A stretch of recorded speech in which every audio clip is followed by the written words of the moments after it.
Greetings everyone, welcome to In the Flow Living. I'm Antoinette Naomi Reddick. Today I want to talk about how to transform neediness. Neediness can take on so many different forms. It can look like neediness in relationships, neediness with work, neediness in friendships. It just can rear its ugly head so many places. And I guess today, though, I want to focus really on the neediness that I've seen in my clients that have it's just really hurt them so much when it comes to relationships. And I'm going to give you a few quick tips to overcome neediness.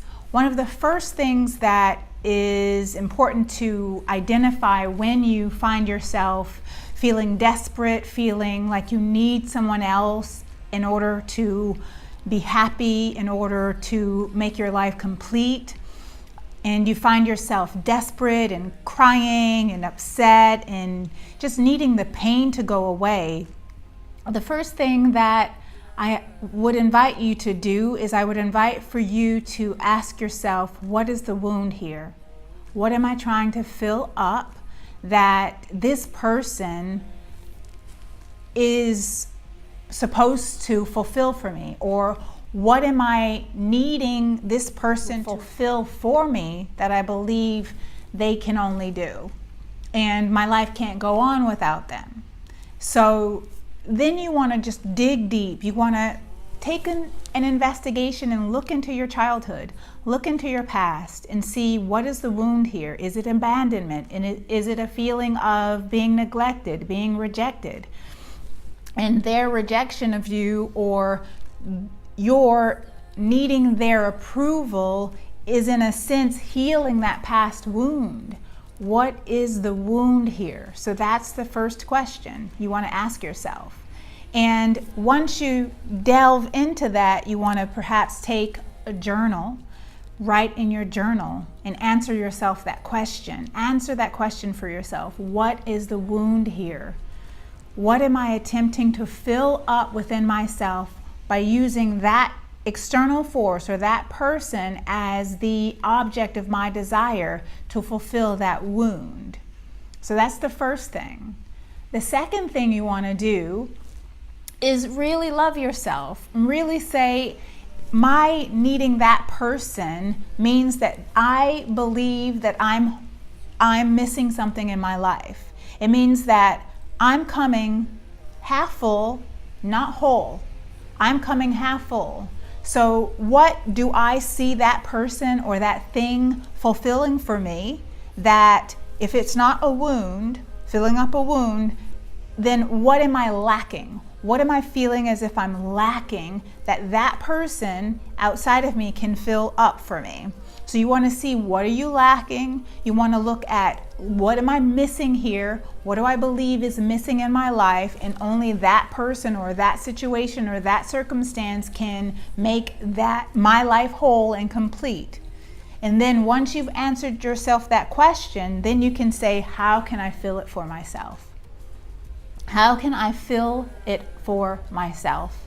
Because no one, you cannot not have someone, an external force, fulfill you or fill you up completely for the rest of your life. Meaning you cannot have an external force fill up an emptiness inside of you for too long. It might be temporary. It might be a symbiotic situation or a codependency relationship. So you want to actually go in there and you want to see, how can I fill up this myself?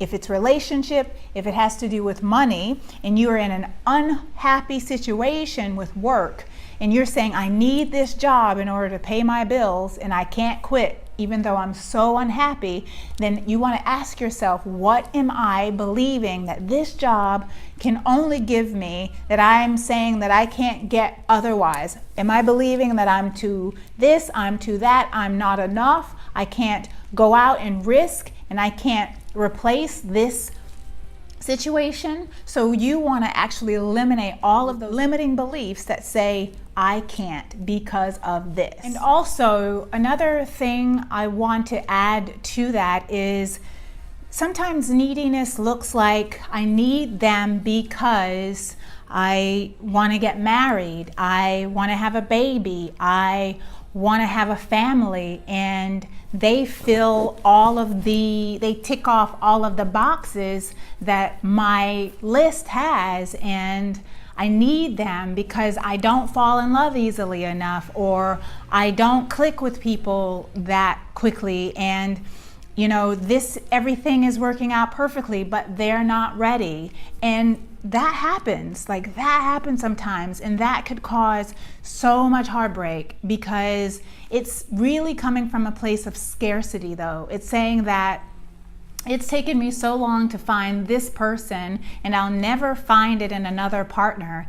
And it's really saying that I believe in scarcity. And so no matter how difficult it is, no matter how hard or how much strength you have to pull from within yourself, you've got to believe that in this 8 or 7.5 moving swiftly to 8 billion people filled planet, that there is absolutely one other person or one other circumstance that can fulfill that list just like that other person did. And you have to also understand that, especially with relationships, we're dealing with hormones, we're dealing with being addicted, we're dealing with chemicals in our body that make us addicted to certain people. We're dealing with that stimulus. And so sometimes that neediness is just really you're being high on them, high on someone else. And so you've got to actually say, you know what? I am going to allow myself to get my dopamine somewhere else. I'm going to allow myself to get my oxytocin somewhere else. I'm going to allow myself to go run if I need to, go run and get some wonderful endorphins in my system so that I can feel better. I'm going to immerse myself in things that make me happy so that I can fill up those hormones in other ways. And that's one of the ways you can kind of wean yourself off the addiction of someone, and you can actually wean yourself off of needing them because of that addiction. Okay, so wherever you are in the world, I wish you so much joy, so much peace, and oh so much happiness. And until the next time, I'll speak with you very soon. Peace and blessings.